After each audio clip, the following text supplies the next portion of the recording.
નોંધાવે છે તો ત્રિપાખીયો જંગ રહેશે। હાલ ઉમરેઠ વિધાનસભાની પેટા ચૂંટણી અંગે એક મોટા સમાચાર આવી રહ્યા છે। ભાજપ કોંગ્રેસ ઉમેદવાર બાદ હવે એનસીપી પણ ઉમેદવાર જાહેર કરવાની તૈયારીમાં છે। એનસીપીમાંથી ઉમેદવાર ઉભો રાખવા મુદ્દે મંથન ચાલી રહ્યું છે। ઉમેદવારોના બાયોડેટા એનસીપીએ મંગાવ્યા છે। મોડી સાંજ સુધીમાં એનસીપી ઉમેદવાર જાહેર કરી શકે છે। વધુ માહિતી મેળવીએ સંવાદદાતા પ્રણવ પટેલ મારી સાથે જોડાયા છે।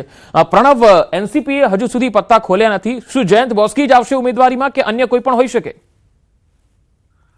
ચોક્કસપણે જે કહી શકાય કે જે રીતે ઉમરેઠ બાય ઇલેક્શન જાહેર થયું છે તેને લઈને ભારતીય જનતા પાર્ટી કોંગ્રેસ પાર્ટીએ બંને પોતાના ઉમેદવાર જાહેર કર્યા છે અને આજે ભારતીય જનતા પાર્ટીના જે ઉમેદવાર છે હર્ષદ પરમાર તે રાજ્યના મુખ્યમંત્રી ભૂપેન્દ્ર પટેલની હાજરીમાં પોતાનું ઉમેદવારી ફોર્મ દાખલ કરવા જઈ રહ્યા છે। ત્યારે હવે ત્યાં આમ આદમી પાર્ટી બાદ હવે એનસીપી પણ મેદાનમાં ઉતરે તેવી શક્યતાઓ જોવા મળી રહી છે। એનસીપી પણ તમામ જે ઉમેદવારો તેના બાયોડેટા મંગાવ્યા છે, બાયોડેટાના આધારે તેઓ હાઈકમાન્ડને મોકલશે અને હાઈકમાન્ડ નિર્ણય લેશે આખરી કે ઉમેદવાર ઉભો રાખવો કે ના રાખવો। પરંતુ ચોક્કસ એ કહી શકાય કે એક બાય ઇલેક્શનની અંદર ભાજપ, કોંગ્રેસ, આમ આદમી પાર્ટી હવે ત્યારબાદ એનસીપી પણ હવે મેદાનમાં ઉતર્યું છે અને એનસીપી પણ પોતાનો ઉમેદવાર ઉભો રાખે તે પ્રકારની હિલચાલ ચાલી રહી છે। સત્તાવાર મોડી સાંજ સુધીમાં ખ્યાલ આવી જશે કે તેની અંદર કયો ઉમેદવાર રહેશે। જો ઉમેદવાર જાહેર કરવામાં આવે એનસીપી તરફથી, આમ આદમી પાર્ટી તરફથી, તો ચોક્કસપણે ચાર પક્ષો ભેગા થશે। એક બાય ઇલેક્શનની અંદર સમયાંતરે એવું જોવા નથી મળતું, પરંતુ પેટા ચૂંટણીમાં આ પ્રકારે આમ આદમી party, NCP, Bharatiya Janata party, Congress આ તમામ ઉમેદવારો સામે જોવા મળશે। એટલે એક રસાકસી ભરી ઉમરેઠની જે બાય ઇલેક્શન છે તે અહીં જોવા મળશે। પરંતુ ચોક્કસ એનસીપી જો પોતાનો ઉમેદવાર અહીં ઉભો રાખે તે હાલ તેઓ ફોડ નથી પાડી રહ્યા કે કયો ઉમેદવાર જયંત બોસ્કી પણ હોઈ શકે છે અથવા બીજા અન્ય કોઈ ઉમેદવાર પણ હોઈ શકે છે। તે પ્રકારની હાલ હિલચાલ છે તે હાલ ચાલી રહી છે। જી પ્રણવ, આભાર માહિતી આપવા માટે। તો ઉમરેઠ વિધાનસભાની બેઠક જે છે એ ચૂંટણીનો જંગ તો જામ્યો છે, પરંતુ ત્રિપાખીયો જંગ જો જામશે તો આ એક મહત્વપૂર્ણ બેઠક બની રહેશે, કારણ કે એમાં કોણ જીતે છે, કોણ હારે છે એ પાસું પણ પલટી શકે છે આ બેઠક। આજે ભાજપના ઉમેદવાર હર્ષદ પરમાર ફોર્મ ભરવા માટે જવાના છે, તો ઉમરેઠ મામલતદાર કચેરી ખાતે ઉમેદવારી નોંધાવશે। તેમની સાથે સીએમ ભૂપેન્દ્ર પટેલ પણ ઉપસ્થિત રહેવાના છે। 12:39 વિજય મુહૂર્તમાં ઉમેદવારી નોંધાવશે। તમે જોઈ શકો છો કે મોટી સંખ્યામાં સમર્થકો પણ તેમને શુભેચ્છા આપવા માટે પહોંચ્યા છે અને આજે એક રેલી અને એક શક્તિ પ્રદર્શન પણ તેઓ કરવાના છે। ઉમેદવારી નોંધાવતા પહેલા એક રેલી યોજાશે, ઉમરેઠમાં શક્તિ પ્રદર્શન થશે। હર્ષદ પરમાર પોતાના કાર્યકર્તાઓ સાથે અહીંયા શક્તિ પ્રદર્શન કરશે। ઉમરેઠ બેઠક પર 23 એપ્રિલ માટે મતદાન થવાનું છે, જ્યારે 4 મેના રોજ આ બેઠક પર મતગણતરી હાથ ધરાશે। ગોવિંદ પરમારનું નિધન થયાથી આ બેઠક ખાલી પડી હતી।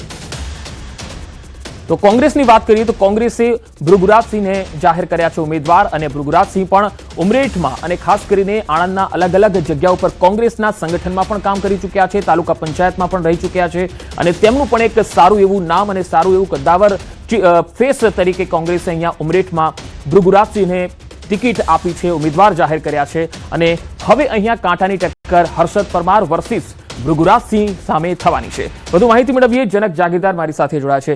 જનક, ઉમરેઠની બેઠક કેટલી કાંટાની ટક્કર દેખાઈ રહી છે અને હજુ એનસીપીના પત્તા ખુલવાના બાકી છે ત્યારે?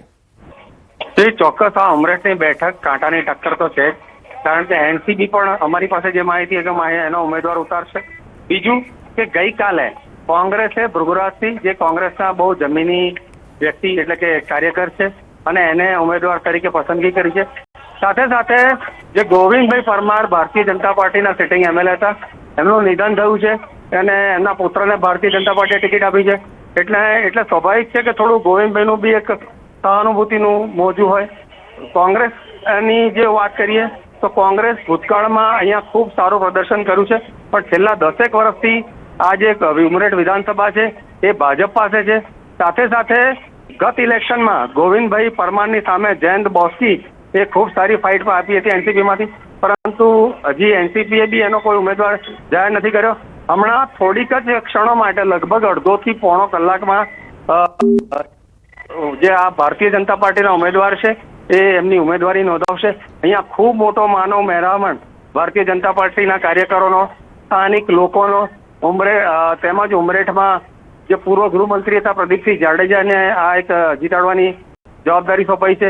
આણંદ જિલ્લા સંગઠન સંજય પટેલ, સાથે સાથે બોરસદના જે ધારાસભ્ય અને અત્યારે રાજ્ય સરકારમાં મંત્રી છે, અન્ન પુરવઠા મંત્રી રમણ સોલંકી, આણંદ જિલ્લા સાંસદ મિતેશ પટેલ સહિતના ખૂબ રાજકીય આગેવાનો નો અત્યારે મેળાવડો જામ્યો છે। ટૂંક સમયમાં રાજ્યના મુખ્યમંત્રી પણ અહીંયા આ જે આખો પ્રોગ્રામ છે એટલે કે જે ઉમેદવારી હર્ષદ પરમાર નોંધાવવાના છે એમને પ્રોત્સાહિત કરવા માટે, એમને મોટિવેશન માટે આવી રહ્યા છે. અને મુખ્યમંત્રીની ઉપસ્થિતિમાં હર્ષદ પરમાર ઉમરેઠ મામલતદાર કચેરીમાં ઉમેદવારી આરઓ ઓફિસરની સમક્ષ નોંધાવશે. એટલે ચોક્કસ કહી શકાય આ ઉમરેઠ જે વિસ્તાર છે એ કુલ મતદારોમાં 52 થી 54% મતદારો ઠાકોર ક્ષત્રિય સમાજના છે. એટલે તમે પંકજ ચોક્કસ સમજો છો કે જેમ હર્ષદ પરમાર એ પણ ઠાકોર ક્ષત્રિય સમાજમાંથી આવે છે અને એને ટક્કર આપવા માટે કોંગ્રેસે પણ ભૃગુરાજસિંહ ચૌહાણ એ પણ આ જ સમાજના છે એટલે એને ઉતારે છે. ચોક્કસ કહી શકાય કે એનસીપી કયું ફેક્ટર વિચારે છે એ એનસીપીની રણનીતિ પર આધાર રાખે છે.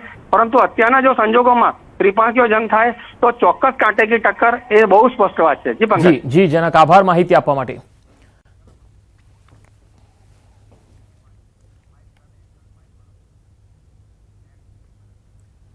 વાત બનાસકાંઠાની. બનાસકાંઠામાં ચૂંટણી માટે ઉમેદવારોનો રાફડો ફાટ્યો છે. અહીંયા પાલિકાની 44 બેઠકો માટે 338 ઉમેદવારોએ સેન્સ આપી.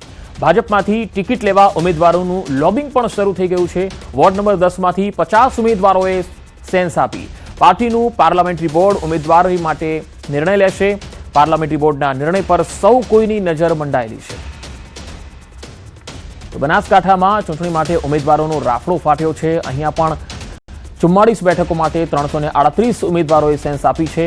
આ પણ એક મહત્વનો નિર્ણય લેવો ખૂબ જ મહત્વનો બની જાય છે, કારણ કે ભાજપમાંથી ટિકિટ લેવા માટે ઉમેદવારો મોટી સંખ્યામાં સેન્સ આપી રહ્યા છે. પરંતુ કોને મળશે ટિકિટ, કોને મળશે દાવેદારીનો મોકો, એ જોવું રહેશે. અમદાવાદ